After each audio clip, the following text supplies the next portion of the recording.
Hola, ¿qué tal? Soy Pere Ríos, redactor de política en el diario El País, actualmente en la redacción de Barcelona. Anteriormente había estado 15 años en tribunales, cubriendo la información derivada de los juzgados, y he escrito el libro Banca Catalana, editado por Península. Lo que pasó en esa entidad es que el grupo directivo, encabezado por Jordi Pujol, metió mano a la caja, hablando de manera llana. Eso se llama un delito de apropiación indebida en el Código Penal. Ellos, como directivos del banco, crearon una contabilidad paralela, la llamada Caja B, a través de 27 sociedades instrumentales. Y una vez creadas las sociedades instrumentales, desviaron el dinero. Desviaron el dinero a través de diversos procedimientos, que si queréis podemos hablar de ellos, y el desvío se produjo para beneficio propio de los directivos de Banca Catalana, encabezados por Jordi Pujol, que entre el año 74 y 76 ostentó el cargo de consejero ejecutivo, es decir, el máximo dirigente de Banca Catalana. Sí, es importante destacar que la tesis de la Fiscalía se sustentaba en informes del Banco de España, elaborados a partir de la contabilidad intervenida a Banca Catalana.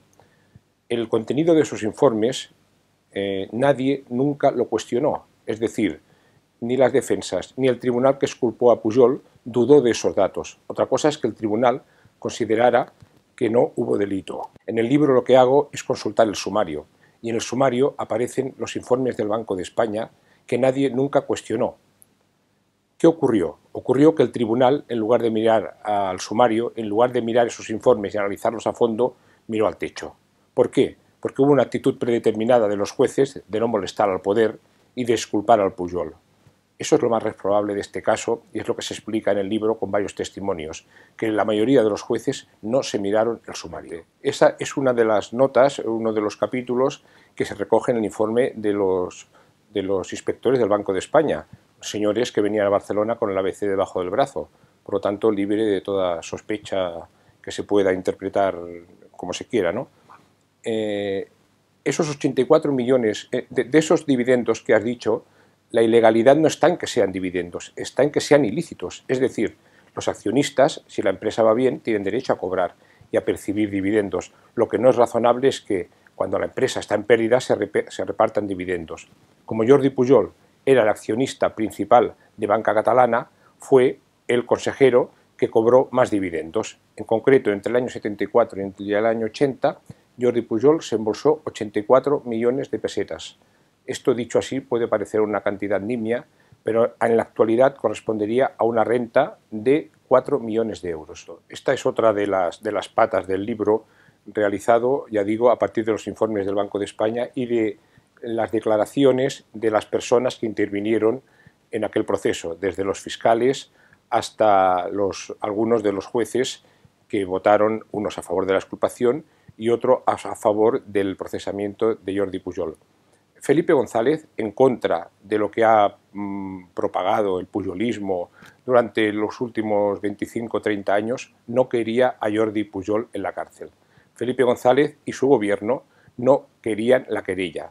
Felipe González y su gobierno nunca vieron bien esta querella, que no se entiende si no es por la profesionalidad de los dos fiscales de Barcelona y el apoyo del entonces fiscal general del Estado, Luis Burón Barba.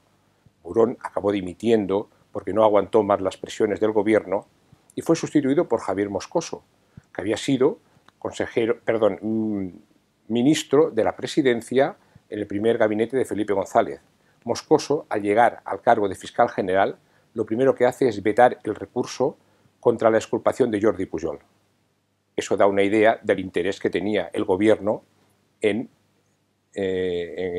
impulsar la querella, es decir, ninguno. Sin embargo, Pujol ha construido un mito victimista de que el gobierno cometió una jugada indigna, de que el gobierno, a través de una querella que iba dirigida contra él, acabó atacando a todos los catalanes y a las instituciones de Cataluña. Eso es absolutamente falso. Pujol se enarboló en la bandera y se llevó el dinero de miles de ahorradores. Él no perdió dinero. Miles de ahorradores sí que vieron reducidas sus acciones en una milésima parte de la noche a la mañana. Para entonces, y esto se explica en el libro a través de diversos documentos, él ya se había vendido todas las acciones.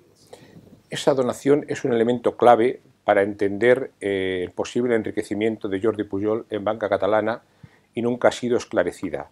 ahora empieza a arrojarse alguna duda, a despejarse alguna duda, quiero decir, a propósito precisamente de la comisión parlamentaria que hay en el Parlamento de Cataluña. Eso ocurrió en el mes de mayo del 82.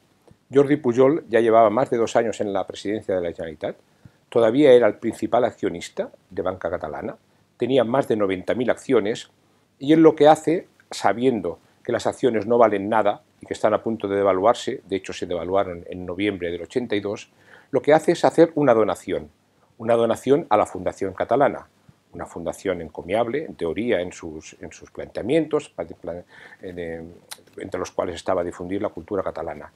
Sin embargo, hay que recordar una cosa. La Fundación Catalana tenía un patronato que estaba compuesto por las mismas personas que eran directivos de Banca Catalana, es decir, querellados.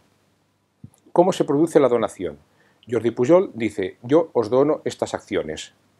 Ellos las aceptan porque eran las mismas personas, pero hay una cláusula, eran unas acciones sindicadas, que lo que dice es que al producirse este tipo de acciones, que son las llamadas de la clase A, las buenas, las que valían entonces 5.000 pesetas, en teoría, has de ofrecer la posibilidad al resto de accionistas que tengan acciones de ese tipo para que las compren, o para que si quieren opten a ellas.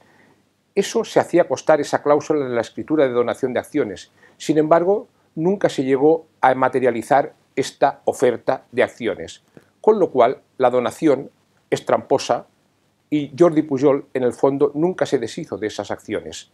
Esto es lo que se explica en el libro y se explica en los documentos. Ocurrió después que, al cabo de 3 años, las personas que conservaron esas acciones, cuando Banca Catalana pasa a ser del Banco de Vizcaya, Pedro de Toledo ofrece la posibilidad de que las personas, los directivos que todavía conserven esas acciones, incrementen el valor. La duda que queda todavía nunca aclarada es si Jordi Pujol, mi tesis es que sí, conservaba todavía esas acciones, en realidad nunca se deshizo de ellas y multiplicó el precio de unas acciones que no valían nada, pero de las que no se deshizo realmente porque seguían conservando esa titularidad. Yo no puedo establecer las conexiones, el libro se ha realizado a partir del análisis del sumario. En el sumario, claro, el sumario se queda en el año 86, pero a nadie se le escapa que el beneficio que pudo obtener Jordi Pujol con el dinero de Banca Catalana, en concreto esa operación de la venta de las acciones, está en el origen de la fortuna oculta que él atribuye a un legado, por cierto, que su cuñado, el esposo de su mujer, el esposo de su hermana, María Pujol, niega desde el primer momento y le dice, Jordi, ¿de qué legado me estás hablando? Hay que recordar que el cuñado lo conoce a Pujol desde el año 58, cuando fundan el banco. Efectivamente, Francesc Cabana, economista e historiador reputado, forma parte del núcleo que funda el banco. Incluso va a ver a Jordi Pujol cuando es condenado en Consejo de Guerra en el franquismo a la cárcel y se hace cargo, Cabana, de la gestión del patrimonio familiar. Hay que recordar que la familia Pujol tenía cerca del 20%, como se explica en el libro, de las acciones de Banca Catalana. Por eso controlaban la Junta de Accionistas y por eso nunca se exigió responsabilidades a los directivos. ¿Eso qué sirvió? Para que los directivos dijeran, nadie nos reclama nada, ¿qué perjuicio hemos causado si nadie nos reclama nada? Nadie te reclama nada porque controlas el Consejo de Administración, porque controlas la Junta de Accionistas y sabes que cualquier sugerencia que hagan los accionistas perjudicados para reclamar ser resarcidos no va a tirar adelante, ¿no? Cabana es un hombre mayor, de más de 80 años, es un hombre cristiano, es una buena persona y, por lo tanto, a pesar del resentimiento que puede tener y del dolor que puede tener con Jordi Pujol, no lo manifiesta de manera clara.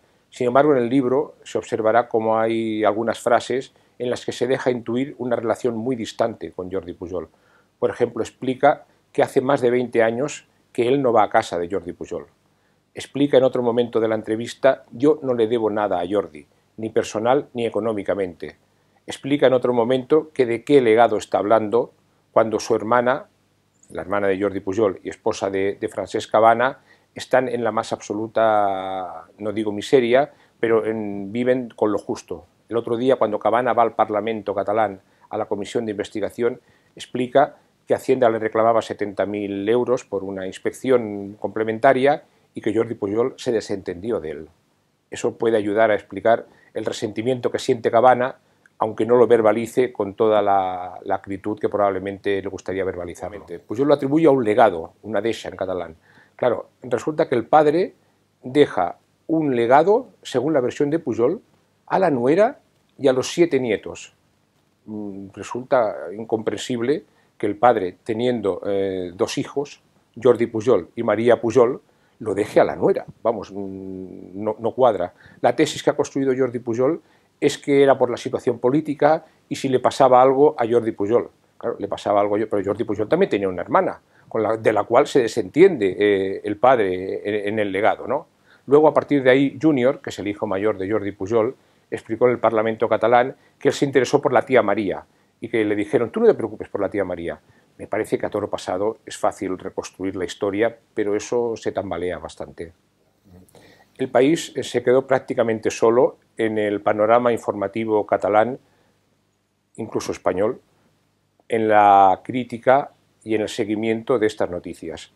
Grandes periodistas, ejemplos de periodistas como Xavier Vidal-Folk, como Andreu Missé, estuvieron solos denunciando lo que estaba ocurriendo, denunciando la investigación de la Fiscalía y denunciando lo que era, a todas luces, un saqueo.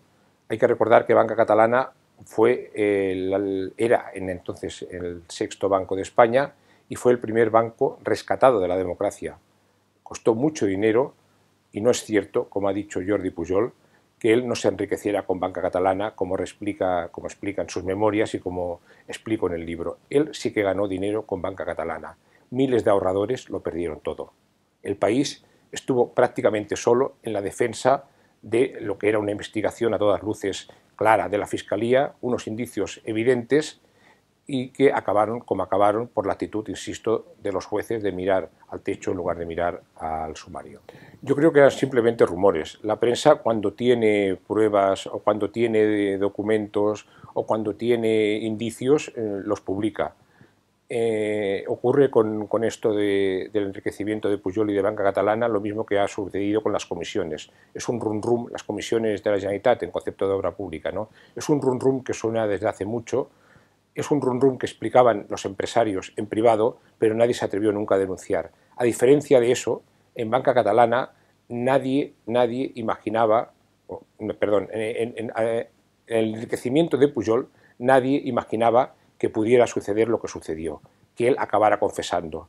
No hay ninguna duda de que el enriquecimiento existió porque él hizo un acto a todas luces sorprendente, como fue confesar que había sido un delincuente fiscal, o por lo menos un defraudador, y que había estado engañando a su pueblo, a la ciudadanía, al pueblo al que lideraba, al que tanto decía representar durante tantos años. Eso fue un shock, ha sido para miles y miles de catalanes que todavía se están reponiendo de esa farsa, ¿no?, que construyó Pujol a partir de, precisamente, Banca Catalana, utilizando lo que era una querella contra él como una querella contra el partido, contra las instituciones, contra la Generalitat y, por extensión, contra todo el pueblo de Cataluña. Eso resulta a todas luces inadmisible, intolerable. Artur Mas, que es el hijo de Jordi Pujol, que es el delfín que Jordi Pujol escogió, no escogió a Miquel Roca, escogió a Artur Mas, no escogió a otras personas, escogió a Artur Mas,